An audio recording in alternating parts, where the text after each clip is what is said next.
तो चलिए भारत के नए बजट की इस पूरी कहानी को एकदम आसान भाषा में समझते हैं। देखते हैं कि ये बड़े बड़े आंकड़े असल में देश के भविष्य के लिए क्या मायने रखते हैं। अच्छा, शुरुआत करते हैं इस बजट के सबसे बड़े सबसे अहम नंबर से। 53.5 लाख करोड़ रुपए। ये सिर्फ एक रकम नहीं है, ये वो ईंधन है जिससे आने वाले साल में भारत की तरक्की की गाड़ी दौड़ेगी। अब इस पूरे प्लान को समझने के लिए हम इसे 5 हिस्सों में देखेंगे। हम शुरुआत करेंगे अर्थव्यवस्था के बड़े संकेतों से, फिर देखेंगे कि सरकार कहाँ-कहाँ पैसा लगा रही है, ये पैसा आ कहाँ से रहा है और आखिर में जा कहाँ रहा है। तो सबसे पहले आइए देखते हैं कि इस बजट के हिसाब से हमारी अर्थव्यवस्था की सेहत कैसी है। ये नंबर्स क्या कहानी बता रहे हैं? पहली चीज है 12.2 लाख करोड़ रुपए का सार्वजनिक पूंजीगत व्यय। अब ये सुनने में थोड़ा मुश्किल लग सकता है, पर इसका सीधा सा मतलब है कि सरकार लंबी अवधि की चीजों पर भारी पैसा लगा रही है, जैसे कि सड़कें, पुल, बंदरगाह, अस्पताल, मतलब वो बुनियाद जिस पर भविष्य का विकास टिकेगा। इसके बाद आता है राजकोषीय घाटा। इसे ऐसे समझिए कि ये सरकार की आमदनी और उसके खर्चे के बीच का अंतर है। तो 4.3% का आंकड़ा हमें ये बताता है कि सरकार अपने खर्चों को चलाने के लिए कितना उधार ले रही है। और फिर है देश पर कुल कर्ज, जो हमारी पूरी अर्थव्यवस्था के आकार का लगभग 55.6% है। ये एक ऐसा नंबर है जिस पर नजर रखना बहुत जरूरी हो जाता है, क्योंकि ये देश की लंबे समय की आर्थिक स्थिरता पर असर डालता है। तो अब जब हमने ये बड़े आंकड़े देख लिए हैं, तो चलिए ये देखते हैं कि ये पैसा जमीन पर असल में क्या काम करेगा। शुरुआत करते हैं एक मॉडर्न इंडिया बनाने के विजन से। यहाँ कनेक्टिविटी पर बहुत ज्यादा जोर है। सोचिए, नए रेल कॉरिडोर और जलमार्ग।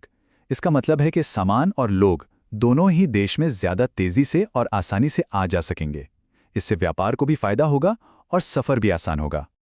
अब मैन्युफैक्चरिंग को रफ्तार देने के लिए बजट में एक नई रणनीति है, जिसका मकसद है कि कंपनियों के लिए अपना काम शुरू करना पहले से कहीं ज्यादा आसान हो जाए, और इसे नाम दिया गया है प्लग एंड प्ले मॉडल। तो ये है प्लग एंड प्ले मॉडल। जरा सोचिए, कोई नया बिजनेस शुरू करना चाहता है और उसे परमिशन या कंस्ट्रक्शन की कोई टेंशन ही नहीं है। बस आना है, प्लग इन करना है और काम शुरू कर देना है। यही आइडिया इन नए डेडिकेटेड केमिकल पार्कों के पीछे है। देखिए, ये बजट सिर्फ आज के बारे में नहीं है, बल्कि भविष्य की तैयारी भी कर रहा है। सेमीकंडक्टर, ग्रीन टेक्नोलॉजी और डिफेंस में पैसा लगाकर सरकार ये पक्का कर रही है कि भारत आने वाले समय में टेक्नोलॉजी और सुरक्षा दोनों ही मामलों में दुनिया के साथ कदम से कदम मिलाकर चले। अब आते हैं उस हिस्से पर जो शायद सबसे ज्यादा मायने रखता है, लोग। ये बजट सिर्फ सड़कों और फैक्ट्रियों के बारे में ही नहीं है, बल्कि ये सीधे सीधे नागरिकों की भलाई, उनके हुनर और उनके सपनों में निवेश करने के बारे में भी है। खेती किसानी के लिए एक नई पहल है, भारत विस्तार। सोचिए कि कोई किसान अपनी ही भाषा में फोन पर पूछ रहा है कि मौसम कैसा रहेगा या फसल का दाम क्या मिलेगा, और उसे एआई की मदद से तुरंत जवाब मिल जाए। ये टूल यही करने वाला है। गांवों में रोजगार को लेकर भी एक बड़ा बदलाव दिख रहा है। अब MGNREGA की जगह VB ग्राम जी मिशन ले रहा है।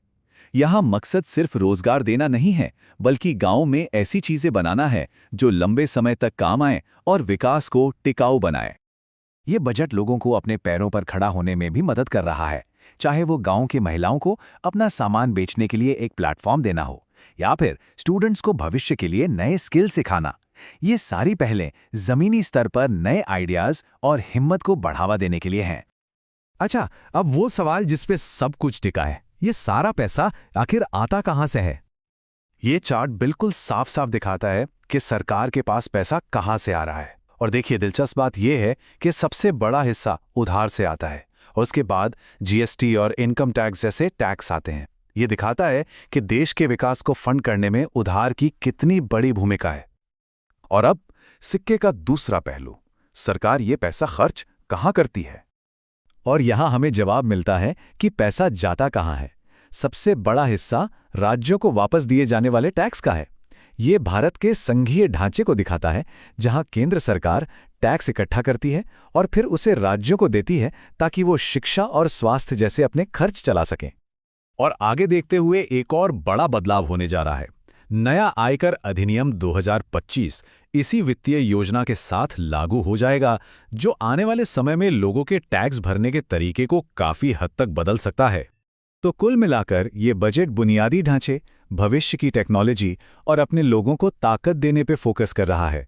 और ये हमें एक आखिरी सवाल पे लाके छोड़ देता है, क्या ये वित्तीय रोड मैप सच में 2027 तक एक ज़्यादा मजबूत और खुशहाल भारत बना पाएगा? इसका जवाब तो खैर वक्त ही देगा।